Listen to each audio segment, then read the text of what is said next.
vers la fin du XXe siècle, de nombreux petits villages pittoresques aux murets de pierre, aux rues irrégulières, aux grands arbres ombrageux et aux jardins fleuris parsemaient la Nouvelle-Angleterre et ils étaient, pour la plupart, le théâtre d'une multitude de légendes romantiques et d'histoires surnaturelles. L'un de ces villages était le siège de 3 maisons hantées, dont 2 avaient été détruites par la foudre. La dernière se dressait toujours parmi les résidences des citoyens les plus respectables, mais elle était maintenant délabrée et plus personne ne poussait jamais ses portes grinçantes ou ne l'approchait plus que nécessaire. Pour les habitants de la région, cette demeure était celle du mystère et de la terreur et elle appartenait aux démons, qui avaient tourmenté l'homme et l'avaient vaincu. Ils avaient eu une preuve suffisante de l'existence des infernales créatures, et ils ne pouvaient pas se permettre de douter de leur réalité. Quant aux autres, les visiteurs qui s'arrêtaient parfois et qui ne pouvaient pas comprendre la logique d'une telle certitude, il suffisait de leur raconter les faits. Quelques années auparavant, Madame Dan, qui avait hérité de ses ancêtres puritains une éducation rigide, était assise dans son salon, quand elle entendit une grande partie de sa vaisselle et de ses verres tomber du placard à porcelaine. Au même moment, un domestique pénétra dans la pièce, qui lui annonça sans avoir l'air de plaisanter que les plats du garde-manger de la cuisine sautaient tout seuls des étagères et se précipitaient sur le sol, où ils se brisaient.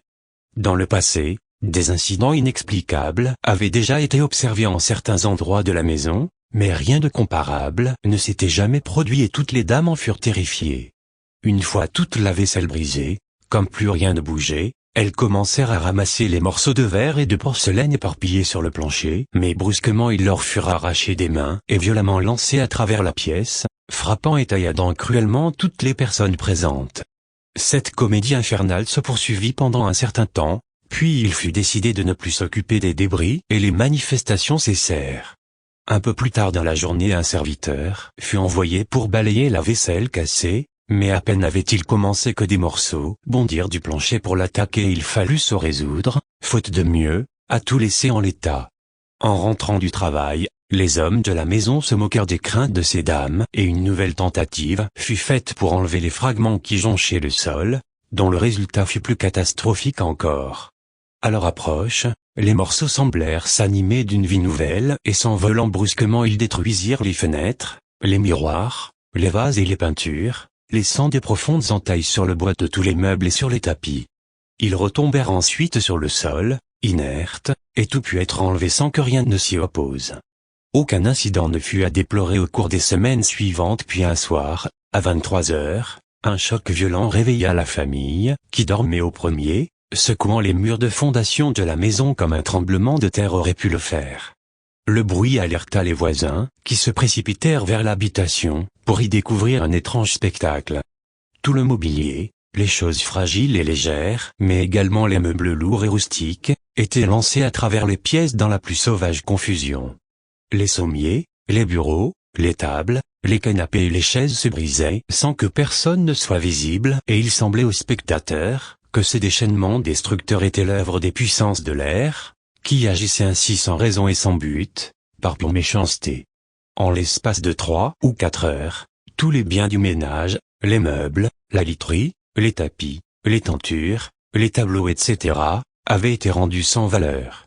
Certains tentèrent de sauver ce qui pouvait l'être, remplissant plusieurs sacs et les dissimulant dans un autre bâtiment, mais leurs efforts furent rendus inutiles par la force invisible, qui traîna tous les paquets hors de leur cachette et vida leur contenu dans un étang tout proche. Monsieur et Madame Dan, qui ne pouvaient rester dans une maison ainsi dévastée, allèrent se réfugier chez Monsieur et Madame Graham, qui étaient de leurs parents. Le lendemain, de nombreux citoyens, qui étaient menés par le pasteur et le magistrat, vinrent visiter la maison et ils constatèrent des dégâts d'une telle ampleur, que 50 hommes valides n'auraient pas pu les accomplir dans le même temps. La 3e nuit, alors que Monsieur et Madame Dan séjournaient toujours chez leurs parents, les 2 familles dormant dans la même grande pièce, des bruits étranges furent entendus, qui étaient semblables au bruit de meubles brisés et qui étaient accompagnés de rires forts et stridents. Épouvantés, les occupants de la maison s'empressèrent de rallumer leurs bougies, mais à leur grande surprise tous les meubles se trouvaient bien à leur place et ils étaient intacts. Personne ne se fit voir ou entendre tant que brilla la flamme des chandelles mais à peine les avait-ils soufflées que le vacarme reprit, aussi furent-ils obligés de laisser la pièce éclairée pour pouvoir dormir. Les nuits suivantes, toutes les lumières restèrent allumées et malgré cette précaution ils se retrouvèrent parfois réveillés par des voix étranges qui parlaient entre elles, chantaient, riaient, proféraient des menaces, ou les appelaient par leur nom et révélaient des détails embarrassants de leur vie privée, des choses secrètes qui n'étaient connues de personne d'autre qu'eux et qui n'auraient jamais dû l'être. La situation resta ainsi jusqu'au mois d'août, puis une nuit, au point culminant d'un orage terrible, les bougies s'éteignirent et une multitude de diablotins surgirent des ténèbres, qui prirent possession de la maison. Parfois, la foudre éclairait les recoins obscurs du bâtiment et elle révélait les hideuses petites créatures. Avec leurs grands yeux, leurs gros nez, leurs bouches grimaçantes, leur surabondance de cheveux, leurs poils au menton et leur peau verdâtre, elles ressemblaient à des gobelins.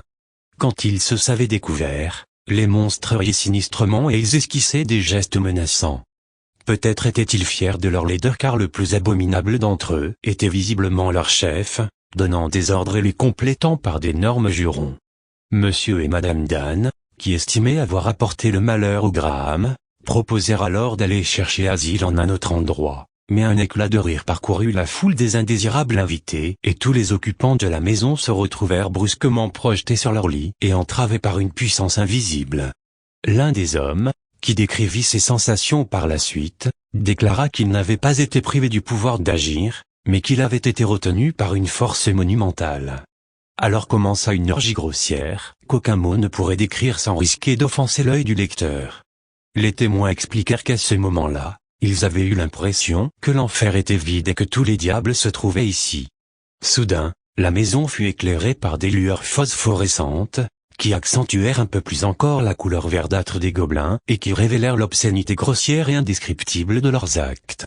Les vieilles histoires d'orgies phalliques à Pompéi semblaient être presque décentes en comparaison des abominations que les spectateurs étaient obligés de regarder, outrageant leur pudeur et transformant peu à peu leur peur en dégoût. Le langage des démons était conforme à leur façon, vulgaire au-delà de toute expression. Ils terminèrent leur petite sauterie par une chanson si grossière, que toutes les personnes présentes espérèrent ne pas se souvenir ne serait-ce que d'un seul couplet, pensant que plus vite elles l'oublieraient, meilleure serait leur santé mentale. À ce moment-là, certains des hommes découvrirent qu'ils étaient capables de bouger et ils se levèrent avec l'intention de quitter la maison malgré la tempête, ce qu'ils annoncèrent tout haut. Un ricanement répondit à cette prétentieuse déclaration, qui était l'essence même de la moquerie. S'ils voulaient partir ils le pouvaient, leur firent entendre les infernales créatures, mais 5 femmes se trouvaient toujours clouées à leur lit et elles étaient maintenant complètement nues. Horrifiés, les hommes et le garçon se précipitèrent pour les sauver, mais alors qu'ils arrivaient près d'elles soudain l'obscurité enveloppa la scène et ils se retrouvèrent renversés avec une telle violence qu'ils en perdirent conscience. Quand les premiers rayons du soleil leur firent ouvrir les yeux, les hommes gisaient sur le sol au milieu d'un grand désordre. Toutes les femmes s'étaient réfugiées dans une autre pièce, et il s'avéra que 2 étaient tombés malades de peur après avoir subi certains sévices. Confrontant leur expérience, les membres de des familles découvrirent qu'ils avaient tous vu les mêmes choses la nuit précédente, ce qui était la preuve de la réalité des événements. De plus, les 2 femmes terrorisées portaient des marques étranges, qui furent interprétées comme des traces de flagellation diabolique et qu'elles les gardèrent toute leur vie. Par la suite, les démons revinrent visiter la maison des Graham à chaque orage et s'ils ne se montraient que rarement, les actes vils qu'ils commettaient trahissaient toujours leur présence. Parfois, ils se dissimulaient dans la foule et saupoudrant les personnes présentes avec un fluide qui ressemblait à du sang, ils faisaient sortir de leur chair des plaies purulentes. Un jour, ils transformèrent le pain en un rat et la viande en un nid de serpents sifflants. À une autre occasion, ils jetèrent des tisons parmi des matériaux inflammables puis ils prévinrent toutes les personnes présentes, leur recommandant d'agir au plus vite, pour éviter la catastrophe. Une autre fois, l'un des démons effraya tellement Madame Graham que son mari, qui était médecin, dut avoir recours à la saignée pour la soulager, ce qui provoqua l'hilarité des infâmes créatures. Le sang de la pauvre femme s'écoulait dans un bassin quand soudain le bruit d'une grosse explosion se fit entendre et le récipient se retrouva projeté dans les airs avec une grande force. Le sang éclaboussa toute la chambre, laissant une tache qui ne disparut jamais. Il fut alors décidé de chasser les démons par la prière, et un grand nombre de personnes pieuses furent invitées à se réunir dans la maison et à se joindre aux supplications. Beaucoup assistèrent à la scène, qui rapportèrent que les prières avaient été longues, éloquentes, et appropriée. Malgré toutes les bonnes volontés qui se trouvaient rassemblées, la séance fut néanmoins troublée par une manifestation surnaturelle. En ces jours, il était de coutume de servir des rafraîchissements à la fin de chaque réunion et cette habitude ne souffrait d'aucune excuse. Du vin et des gâteaux raffinés furent d'abord proposés au pasteur de la congrégation, lequel voulut lever son verre pour le boire mais au lieu de l'amener à ses lèvres il le porta au-dessus de sa tête et le vida complètement avant que quiconque ait pu l'en empêcher. Alors, sans se laisser troubler, le prêtre se tourna vers l'assistance, et il déclara humblement, « Mes bons amis, nous devons continuer à prier.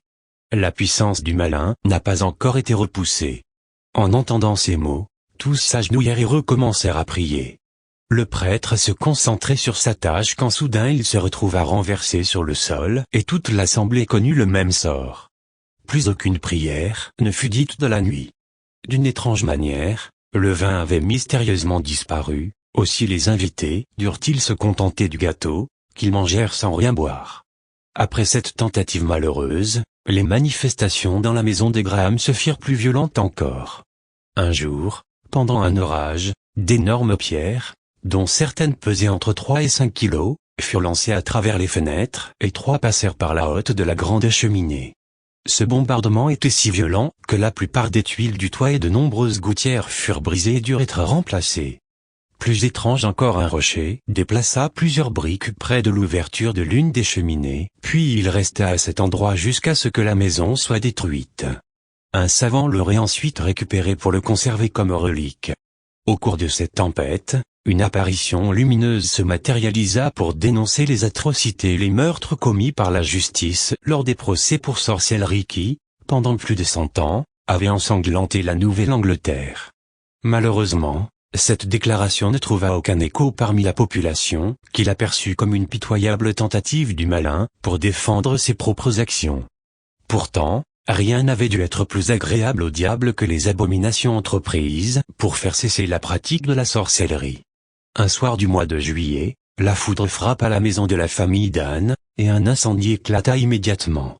Quelques citoyens tentèrent de la sauver, sans grand espoir de succès, et 2 d'entre eux en revinrent avec une histoire étrange. Ils expliquèrent que les flammes avides enveloppaient les poutres et les chevrons de la vieille structure quand soudain de grandes créatures humanoïdes verdâtres étaient apparues, qui escaladaient lestement la place, jetant dans la partie la plus féroce du feu des poutres et des planches, et riant de joie en les voyant dévorés par les vagues brûlantes de la destruction.